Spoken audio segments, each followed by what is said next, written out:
So here we are on our second interview, part deux, as they say, and I'm with Johnny Mowlem, who's, well, you're not really an ex-motor racing driver. You're always a motor racing driver. You don't become an ex-one, do you? It's not like an ex-girlfriend. Are you? No, well, no. It's not like she's gone, that's it, yeah, it's all over. I'm semi-retired, retired from professional racing, but still doing quite a lot of pro-am stuff with various different clients of Red River Sport. Cool. Well, today we've been down and we've met your business partner and one of your protégés. Yeah. Love that word. Ivor Dunbar. And I'm going to do it now. We're going to click up there now. If you want to watch Ivor talking about this lovely car collection where we are today, click up there now and you can watch that interview. And Johnny, business partner and racing tutor, instructor, is going to tell me a little bit about Red River Sport, which is what you run. Yes. But before we jump into that, I just want to get a bit of background on you. I know you've been racing for, what, 25 years? 26 years, yeah. Been a while. And you I like the way you did that. So where did it all start? Oh, Andy, that's a long question, longer than you have right now, but I don't quite know why. I always had that passion inside me to want to be a racing driver or be involved in racing. I mean, like all little boys, I love my Skeletric set, I love my Matchbox cars. I'm showing my age now. Yeah. And when I was very young, I lived near Crystal Palace. We lived in Sydenham, and I can remember hearing the cars. And even though we left to go and live in Spain when I was about 4, I can remember saying to my mum when about a little bit older, maybe 6 or 7, what was that noise? I could hear these cars that used to really excite me, and she said, "Oh, you must have been hearing on a Sunday the cars from Crystal Palace racetrack as they raced on then." I don't know if that put the passion into me, but I always thought once I've left university, I mean, I went to uni to sort of keep my parents happy more than anything. So although I was brought up in Spain, I did the international system. Mallorca, wasn't it? I was in Mallorca, yeah. So fantastic childhood. Didn't have a lot of money or anything like that. My father didn't even have a driving license, so there was no link to motorsport whatsoever. Did you need one in Mallorca? Probably not. I mean, my mum did all the driving anyway. Right. And so I went to university, and while I was there, unfortunately, my father and my grandfather both died, unrelated, but died in my second term at uni. Right. And I inherited a little bit of money from my grandfather, and it was a little bit of money. And I decided I'm going to honour their memory by finishing my degree. And this minute I leave, I'm going to try and make it in racing. And I literally had a blind faith that I could do it. I thought if I went out there and I was fast, you know, the phone would ring, Ron Dennis, Frank Williams, whatever. And my naivety probably saved me because I didn't know how hard it is to make it as a professional Could have put you off. It would have put me off if I'd known how hard it was going to be. I worked as an instructor. That was the only way I had of earning a living at Brands Hatch race schools and Silverstone racing schools and stuff like that. And it took me about 6 or 7 years of racing and being quite successful in that time. I raced with Jackie Stewart's Paul Stewart Racing Staircase to Talent team. That's it, Staircase to Talent. Yeah. You were picked up in Formula 3, is it? Vauxhall Lotus to start with, Vauxhall and then Lotus, I went on to race Formula 3. Dario Franchitti was my teammate. In fact, that's when I first met David Coulthard, whose car you saw earlier when you were talking to David Ivor. Coulthard's David Coulthard's 04 McLaren over there. And I met him because he was part of the stable as well with Jackie.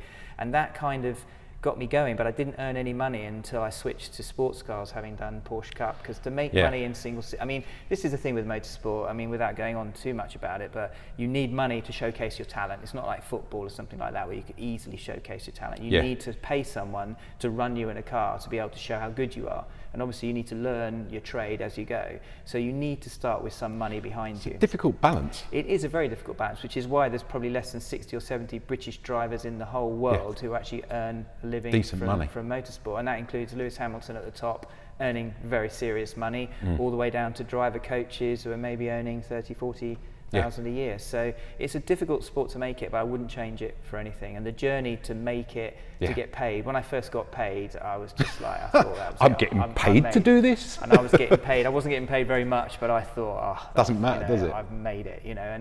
And then I went on to have a 20-year professional career, or 18-year professional career. What was the highlight of that career? I mean, we managed to win our class at Sebring. I finished second overall at Daytona a couple of times, and won Daytona. Le Mans. So you were racing in America? Yeah, most of my career was in America, in the American Le Mans series, because the World Sports Car, or World Endurance Championship as it is now called, didn't exist back then. Right. So the American Le Mans series was kind of where all the main manufacturers went, in GT racing and in Le Mans prototype racing. And so I had most of my career, 13 years of my pro career was in America. So you lived there? No, I never lived there. I commuted. A lot of people thought I lived there, but I just commuted. You commuted? My wife, I mean, I figured America's so big. And we did some races outside. Part of the American Le Mans Series had a real international flavour, so we did race occasionally at Silverstone, in Mexico, in Canada, places like that.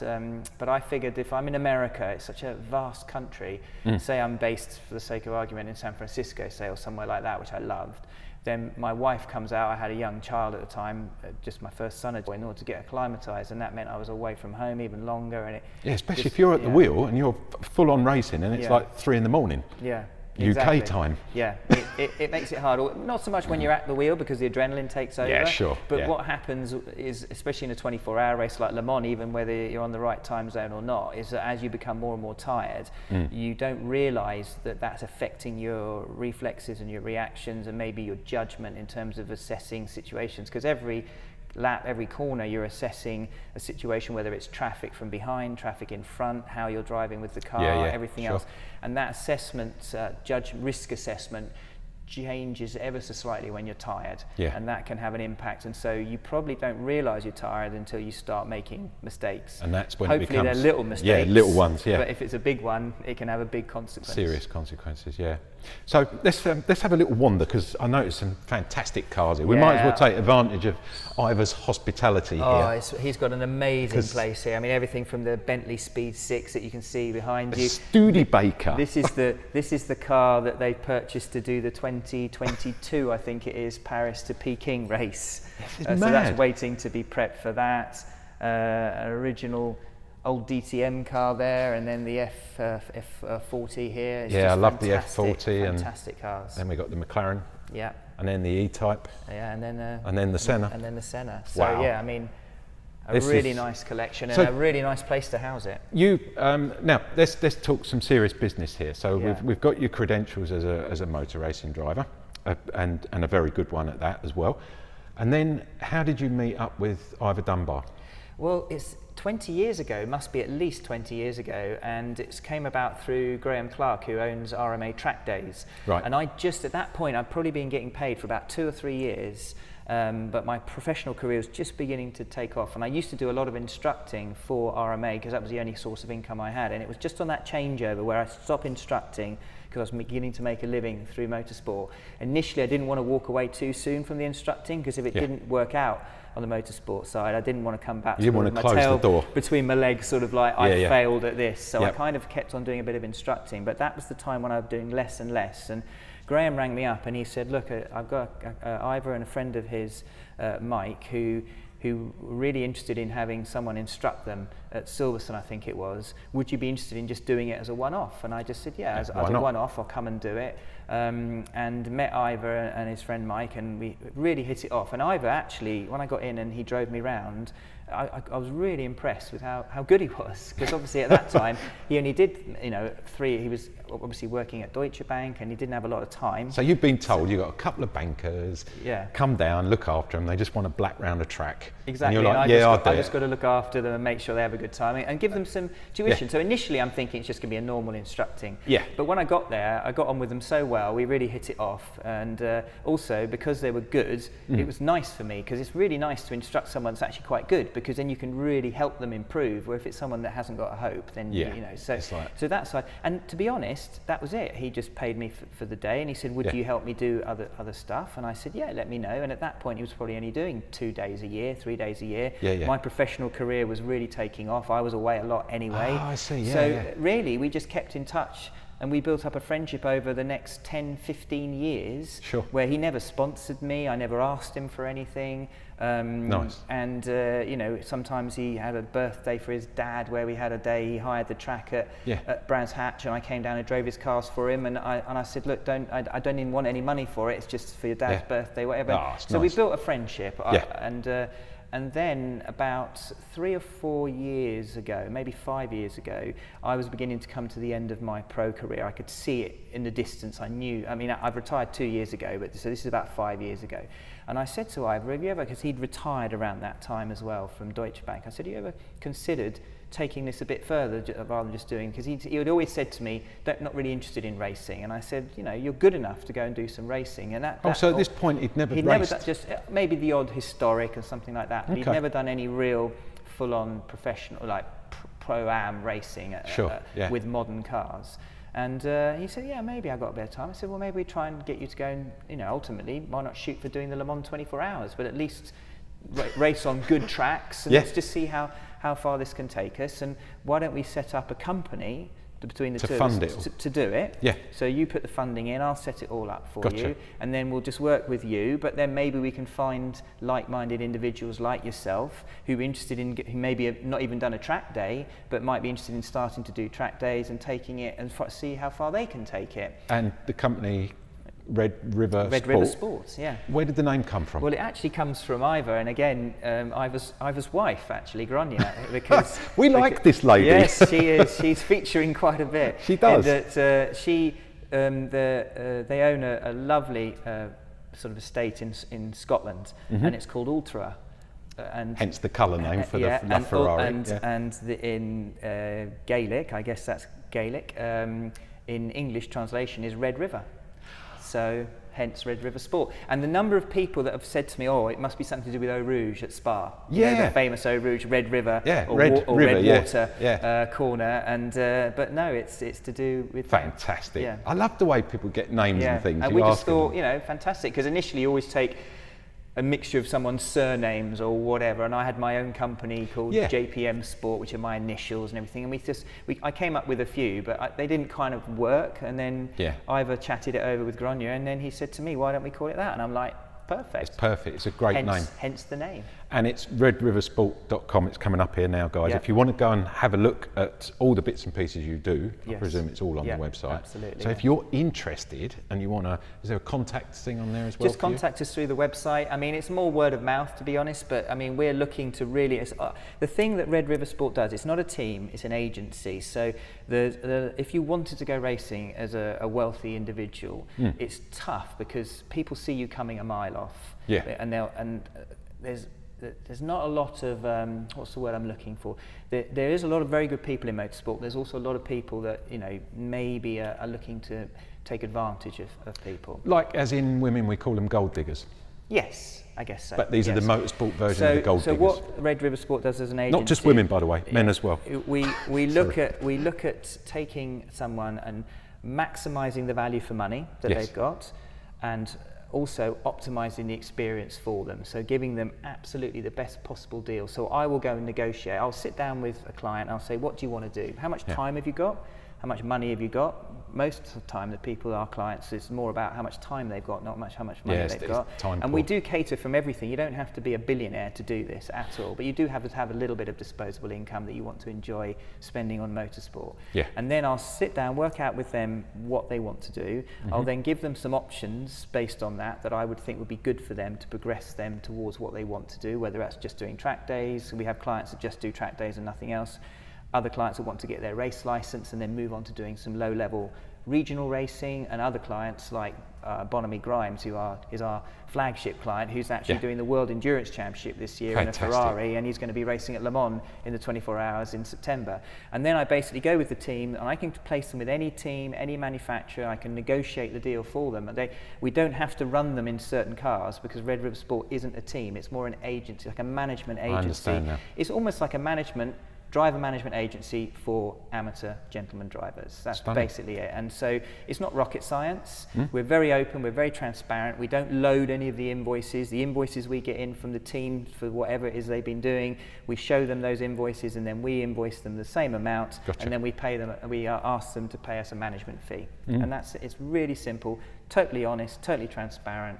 And hopefully at the same time, I not only do that for them, but I also coach some of my clients, and with some of them, like with Ivor and with Bonamy, I actually still drive with them in the Pro-Am category of professional racing. So brilliant. So you get to drive as well. I still get to hold the passion of driving, which I love, because I do love driving just for the sheer passion of it, but also it gives me something to head towards and work towards when my professional career is completely over, which is kind of coming to that point now. So it keeps me involved in the sport, and we also do a little bit of management with some current younger drivers like Oliver Jarvis. We manage Colin Noble Jr. We manage, so Oliver Jarvis races for Mazda in the IMSA series in America. I brokered that deal for him. Nice. And we do a little bit of management with sort of current young drivers, but it's That's mostly cool. aimed at amateur drivers. So, and also you were explaining to me that during this terrible COVID situation that we've all been through, everyone in the world knows about this, you've managed to get Ivor on a simulator. Yes. Which is amazing. We'd already arranged to have Ivor on a full driving sim, which are amazing now. I mean, and there's two ways to look at the sim. It's either sim racing, which you see a lot of at the moment, which if you set the sim up for that, is nothing like the real thing, to be honest. It's very much you brake hard in a straight line and then don't brake in the corners because it locks up, and especially on iRacing, it's a nightmare. Whereas we run it mostly with Assetto Corsa, and we've set it up to actually have the brake pedal feel like the real thing, the way the car handles to feel like the real thing. So it's not ultimately the quickest way you could go around the track, but we're trying to get it so all the braking points, the throttle application points, everything. And you can do this remotely. I can do all of that remotely. That's incredible. And so I have a sim at home now, which I bought just before lockdown. I've already had a sim. Bonamy Grimes, for example, already had a sim. So all these people have got sims. So I can then go with them. We use a thing called Discord, where they just share their screen with me, and then I just sit in my sim at home, not driving, but just watching them drive, and with our headphones on, and I can coach them. And you can literally coach them? I can coach them as if I'm sat in the car with them. That's amazing. And it works really well. And if nothing else, we've got it so good now that, I mean, just this morning I was down here setting it up for Ivor, just because it's the perfect part of a sim is you can get it to do anything you want it to do. So I drove Ivor's sim, even though I developed the car model, because we developed the car models, and a place called iZone that I work with, they actually help me with the car modelling for grip levels, aerodynamics, all the rest of it, beyond the normal settings that you could do within the game. So we can really get the car, and I drive the car. On the 29th, 30th of June, we were testing the LMP3 Duquesne car at Silverstone, and then I came off that, got on my sim the next day and drove it, so I know exactly the feelings, and then I change all the modelling, I get it to feel exactly the same, and then I send it to Ivor. And then his sim's a little bit different. He had his steering wheels that weren't quite the same. He needed a little bit more movement in the steering wheel to do it than in real life. So just this morning I've changed the settings on that, and he found 2 seconds a lap just based on the throttle brake and the steering. And it just helps him, if nothing else, to get into that rhythm of just doing lap after lap after lap, because that mental focus that you need is something that comes naturally to me as a professional driver, but for someone like Ivor, it's not natural. So you'll find that with a lot of amateur drivers, they can do one lap really well, but to do 100 of them, one after the other, consistently, that's the difficulty. You know, but that's where you see a top driver like Lewis Hamilton. That's where he really comes into his own. It was where he can do 100 laps all within 2 or 3 tenths. A little bird tells me you've run 2 marathons, one of which you did in 3 hours and 45 minutes. Yeah, a little bit over that, but yeah, sub 4. So sub 4 hour marathon. I mean, that's not. I mean, in the same race, a few of the races we did it as the British Racing Drivers Club did it as a group, and managed to raise a nice amount of money for Click Sargent charity, which was fantastic. But in that, there was 10 or 12 of us that did it, and 3 of them ran sub 3 hours. So it's not that impressive, really. It's not as random as you think. Why I asked him that, because I think it's quite an accolade. I mean, to run sub 4 hours these days, with an injury as well, from what I heard. Yeah, I you don't have to tell us. Tore my Achilles stupidly training for the marathon. Yeah, so it was a tough one. That was tough. So I wasn't able to train right up to the marathon. So I ended up basically running. I think I ran a 6 mile, an 8 mile, and maybe a 12 mile in 2 weeks before, and then I did the marathon. So it was tough. I can ask you, and this is going to be finalising it up now, guys, so bear with me on this, because this is a question I really want to ask him. All these cars in here, you're only allowed to drive one.